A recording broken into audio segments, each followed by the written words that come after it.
नमस्कार दोस्तों, तंदुरुस्त जीवन यूट्यूब चैनल में आपका बहुत बहुत स्वागत है।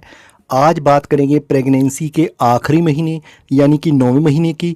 9वें महीने में नॉर्मल डिलीवरी के लिए क्या करना चाहिए, इस महीने शिशु की हलचल किस तरह से महसूस होती है और उसका कितना विकास हो चुका होता है, डिलीवरी का टाइम नज़दीक आने के कौन से लक्षण होते हैं और कब आपको डॉक्टर के पास जाना चाहिए। तो दोस्तों, कंप्लीट जानकारी के लिए वीडियो पूरी देखें और अगर पसंद आए तो लाइक ज़रूर करें। दोस्तों, 9वें महीने में प्रेगनेंसी के 36 से लेकर 40 हफ्ते शामिल होते हैं और इस महीने गर्भस्थ शिशु का विकास भी पूरी तरह से हो चुका होता है। इस महीने तक शिशु हेड डाउन पोजीशन में पेल्विक एरिया यानी कि श्रोणि की तरफ नीचे चला जाता है और उसका सिर पेल्विक एरिया में फिक्स होने लगता है। प्रेगनेंसी के 9वें महीने के आखिरी समय तक शिशु की लंबाई लगभग 20 इंच और उसका वज़न लगभग 2.5 किलो से लेकर 3.5 किलो के आसपास पहुंच चुका होता है। कुछ बच्चों का वज़न इस समय 4 किलो तक भी पहुंच जाता है। लेकिन दोस्तों, हमारे देश में जन्म के समय बच्चे का एवरेज और आइडियल वेट करीब 2.5 किलो से 3.5 किलो के बीच ही होता है, जो कि बिल्कुल नॉर्मल है। दोस्तों, प्रेगनेंसी के 9वें महीने में ज़्यादातर बच्चे जन्म लेने वाली पोजीशन, जिसे कि सेफलिक पोजीशन भी कहते हैं, में आ जाते हैं, यानी कि उनका सिर नीचे की तरफ हो जाता है और पैर ऊपर की तरफ, जो कि नॉर्मल डिलीवरी के लिए ज़रूरी है। और केवल 3 से 4% बच्चे ही आखिरी समय तक ब्रीच पोजीशन में रहते हैं और अगर बच्चा आखिरी समय तक ब्रीच पोजीशन में ही रहे तो डॉक्टरों को मजबूरन ऑपरेशन डिलीवरी करनी पड़ती है।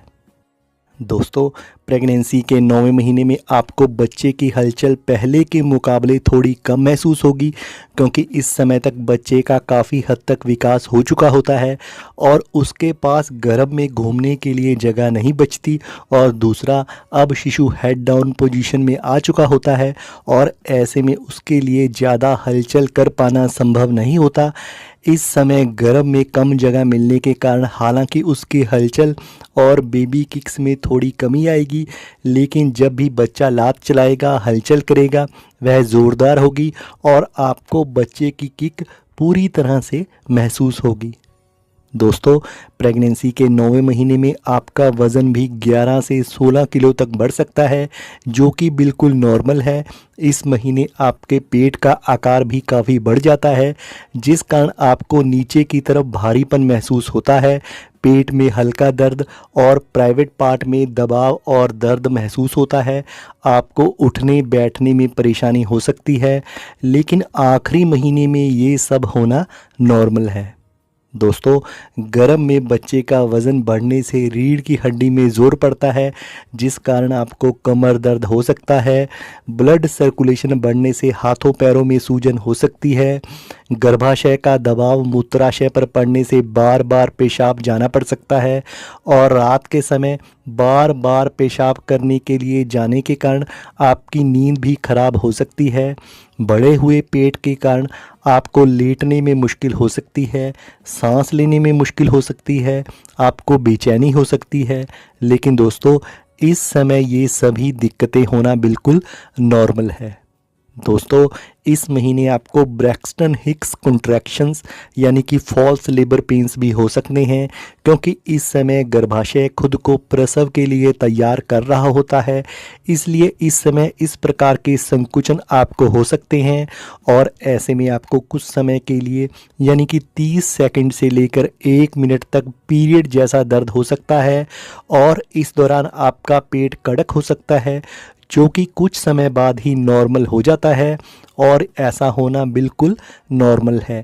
लेकिन अगर ये दर्द ज़्यादा तेज़ है, लगातार हो रहा है और आपसे सहा ना जाए, तो ऐसे में आपको तुरंत डॉक्टर के पास जाना है।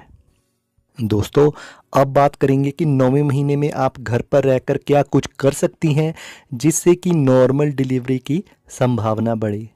दोस्तों, प्रेगनेंसी के 9वें महीने में आपको प्रॉपर आराम करने के साथ साथ अपने शरीर को थोड़ा बहुत हिलाना डुलाना भी चाहिए, यानी कि फिज़िकली रूप से भी आपको एक्टिव रहना है और इसके लिए आप घर के छोटे मोटे कामकाज कर सकती हैं। अगर आपकी प्रेगनेंसी बिल्कुल नॉर्मल चल रही है, आपको कोई भी कॉम्प्लिकेशन नहीं है, तो ऐसे में आप उखड़ू पोजीशन यानी कि पैरों के बाहर बैठकर घर में झाड़ू पोंछा लगा सकती हैं, क्योंकि इससे आपके पेल्विक मसल्स मजबूत बनते हैं, बॉडी में ब्लड सर्कुलेशन बढ़ता है, श्रोणि क्षेत्र यानी कि पेल्विक एरिया में दबाव पड़ता है, मांसपेशियों में लचक आती है और नॉर्मल डिलीवरी के चांसेस बढ़ते हैं। दोस्तों, अगर आपको उखड़ू पोजीशन में झाड़ू पोछा लगाने में मुश्किल आ रही है, तो ऐसे में आप किसी चेयर या टेबल की हेल्प से भी इस पोजीशन में कुछ समय के लिए रह सकती हैं। दोस्तों, पेल्विक मसल्स की मजबूती के लिए आप रोज़ाना सावधानीपूर्वक कुछ सीढ़ियां चढ़ सकती हैं। इससे भी नीचे की तरफ दबाव पड़ता है, लेबर पेन सही समय पर शुरू होता है और डिलीवरी में कम समय लगता है और डिलीवरी आसानी से होती है। इसके अलावा दोस्तों, अगर आपके घर में देसी टॉयलेट है तो आप उसका उपयोग भी कर सकती हैं, क्योंकि देसी टॉयलेट में भी उखड़ू पोजीशन में बैठना पड़ता है और इस पोजीशन में बैठने से नीचे की तरफ दबाव पड़ता है, पेल्विक एरिया में ब्लड सर्कुलेशन बढ़ता है और उनकी मांसपेशियां मजबूत और लचीली बनती हैं। लेकिन अगर आपको देसी टॉयलेट सीट में बैठने में मुश्किल हो और आपके घर में केवल इंग्लिश टॉयलेट हो, तो आप टेंशन न लें, तो फिर आप इंग्लिश टॉयलेट का प्रयोग कर सकती हैं। दोस्तों, प्रेगनेंसी के 9वें महीने में आपको रोज़ाना सैर ज़रूर करनी चाहिए और इससे भी आप नॉर्मल डिलीवरी के चांसेस को बढ़ा सकती हैं। रोज़ाना 30 से 40 मिनट तक की सैर करने से भी आपकी मांसपेशियां लचीली बनेंगी, ब्लड सर्कुलेशन बढ़ेगा, पेल्विक मसल्स मजबूत बनेंगे, डिलीवरी के दौरान पुश करने में आसानी होगी और नॉर्मल डिलीवरी आसानी से हो सकेगी। इसके अलावा जब भी आप सैर करने जाएं, ऐसे में ब्रीथिंग एक्सरसाइज ज़रूर करें, यानी कि ताज़ी हवा में लंबी गहरी सांस लें। ये आपके लिए बहुत फ़ायदेमंद है। इससे आपके फेफड़े मजबूत बनेंगे और डिलीवरी के समय बेबी को पुश करते समय आपकी सांस नहीं फूलेगी। दोस्तों, प्रेगनेंसी के 9वें महीने में कुछ एक्सरसाइज करने से भी नॉर्मल डिलीवरी के चांसेस बढ़ते हैं, जैसे कि पेल्विक मसल्स की मजबूती के लिए squat exercise, Kegel exercise, dog walk exercise, butterfly exercise और ब्रीजिंग एक्सरसाइज ऐसे में बहुत फ़ायदेमंद है। लेकिन अगर आप ये एक्सरसाइज करना नहीं जानती, तो आप सिंपली रोज़ाना सुबह शाम की सैर करें और जो भी मैंने आपको पहले टिप्स बताए हैं उन्हें रोज़ाना फॉलो करें। इससे आपको बहुत से फ़ायदे होंगे और नॉर्मल डिलीवरी के चांसेस बढ़ेंगे। दोस्तों, प्रेगनेंसी के 9वें महीने में भी आपको पहले की तरह ही पौष्टिक भोजन का सेवन करते रहना है। 9वें महीने में आपको क्या खाना चाहिए जो कि नॉर्मल डिलीवरी में सहायक हो सकता है, इस बारे में मैंने अलग से वीडियो बनाया है, जो आपको मेरी आज की वीडियो की डिस्क्रिप्शन में मिल जाएगा। दोस्तों, आपको हाइड्रेट रहने के लिए दिन भर में पर्याप्त मात्रा में पानी पीते रहना है, क्योंकि रिसर्च के अनुसार जिन महिलाओं ने प्रेगनेंसी के दौरान अपनी बॉडी को हाइड्रेट रखा, उनकी नॉर्मल डिलीवरी हुई है। इसलिए आपको पर्याप्त मात्रा में पानी पीते रहना है और साथ ही ताज़े फलों का जूस भी आपके लिए बहुत फ़ायदेमंद है। पानी की सही मात्रा आपकी बॉडी को हाइड्रेट बनाए रखेगी और एमनियोटिक फ्लूइड का लेवल भी ठीक बना रहेगा। दोस्तों, प्रेगनेंसी के 9वें महीने में आपको बिल्कुल खुश रहना है और डिलीवरी के बारे में सोच कर किसी भी प्रकार का तनाव ना लें, क्योंकि इस समय किसी भी प्रकार की टेंशन लेने, उदास रहने या स्ट्रेस लेने से प्रेगनेंसी में दुष्प्रभाव पड़ सकता है, प्री मैच्योर डिलीवरी हो सकती है। तनाव से बचने के लिए आप योगासन कर सकती हैं, अपनी पसंदीदा म्यूज़िक सुनें, टीवी पर अपना कोई फेवरेट कार्यक्रम देखें या फिर अपनों के साथ समय बिताएं, जिससे कि आपको खुशी मिल सके।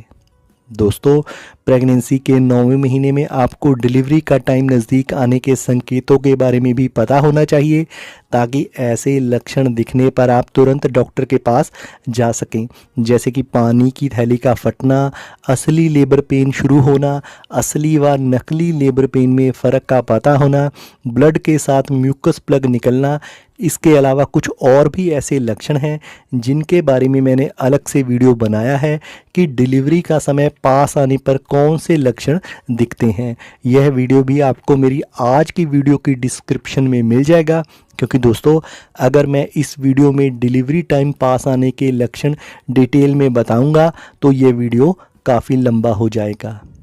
दोस्तों प्रेगनेंसी के 9वें महीने में आपको अपनी डॉक्टर से जांच भी ज़रूर करवानी चाहिए और अपनी डॉक्टर की बात को फॉलो भी करना चाहिए, क्योंकि कुछ मामलों में डॉक्टर आपको पहले ही बता देती हैं कि नॉर्मल डिलीवरी संभव नहीं है। जैसे कि अगर प्रेगनेंसी के आखिरी समय तक बच्चे के गले में ना लिपटी रहे, आखिरी समय तक बच्चा ब्रीच पोजीशन में ही रहे, प्लेजेंटा प्रीविया हो, महिला को हाई ब्लड प्रेशर हो, प्रेगनेंसी में कोई भी कॉम्प्लिकेशन हो, तो ऐसे में माँ और बच्चे की जान को बचाने के लिए डॉक्टरों को मजबूरन ऑपरेशन डिलीवरी करनी पड़ सकती है। तो ऐसे में अपनी डॉक्टर की बात को ज़रूर फॉलो करें। इसलिए प्रेगनेंसी के 9वें महीने में अपनी जांच डॉक्टर से ज़रूर करवाएं, ताकि कोई भी समस्या हो तो पहले से ही इसका निदान किया जा सके। दोस्तों प्रेगनेंसी के 9वें महीने में कभी भी लेबर पेन शुरू हो सकती है, तो ऐसे में अस्पताल जाने के लिए अपना बैग तैयार रखें और अपने मोबाइल में डॉक्टर और अस्पताल का नंबर ज़रूर सेव रखें, ताकि ज़रूरत पड़ने पर आप उनको तुरंत कॉल कर सकें। तो अभी के लिए इतना ही।